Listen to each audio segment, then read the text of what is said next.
Hello మిత్రులారా, అందరికీ నమస్కారం. అన్ని బంధాల కన్నా భార్యాభర్తల బంధం చాలా గొప్పది.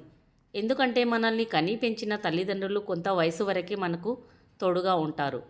మనం కని పెంచిన మన పిల్లలు కూడా కొంత వయసు వరకే మనతో ఉంటారు. కానీ ఎప్పటికీ విడిపోకుండా ఉండేది కేవలం భార్యాభర్తలు మాత్రమే. అలాంటి భార్యాభర్తలు ఎప్పటికీ విడిపోకుండా ఉండాలంటే కొన్ని నియమాలు ఉన్నాయి. వాటిని పాటిస్తే ఎవరు కూడా విడిపోకుండా కలిసే ఉంటారు. ఆ నియమాలేంటో చూసే ముందు వీడియోను ఒక లైక్ చేసి మా ఛానల్ని సబ్స్క్రైబ్ చేసుకోండి. ఇంటి రుచి బాగుంటే మగాడు బయటి రుచికి అలవాటు పడడు. ఇంట్లో ఉన్న భార్య తన భర్త ఇష్టాలను తెలుసుకొని అతనికి ఎలా నచ్చుతుందో అలా మసులుకుంటే సరిపోతుంది. అతని తిండి, ఆలనా పాలన, పడకగది సుఖాలు ఇలా అన్నింటినీ చక్కగా అందిస్తే పరాయి ఆడదాని వైపు చూడమన్నా చూడడు. భర్త ఇంట్లో ఉన్నప్పుడు, ఎవరూ లేని సమయంలో, ఏకాంతంగా ఉన్నప్పుడు భార్య తన అందచందాలతో అతన్ని మురిపించాలి.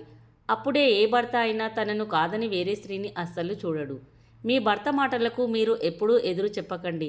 ఎందుకంటే పురుషుడికి భార్య సలహాలు ఇవ్వడం ఇష్టం ఉండదు. ఇది మీ మధ్య గొడవలను పెంచుతుంది. భార్యాభర్తలు శృంగారంలో పాల్గొనేటప్పుడు స్త్రీ మౌనంగా ఉంటే తనకి ఇష్టం లేదనే భావనలో ఉంటాడు.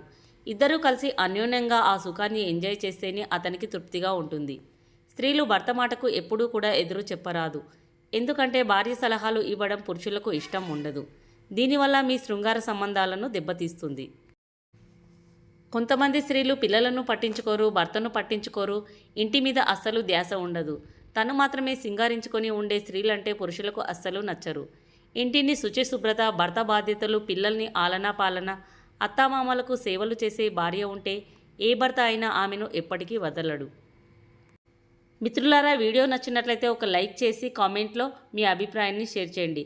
అలాగే కొత్త వారైతే ఇలాంటి మరెన్నో ఇంట్రెస్టింగ్ వీడియోల కోసం మా ఛానల్ని సబ్స్క్రైబ్ చేయండి. ధన్యవాదములు.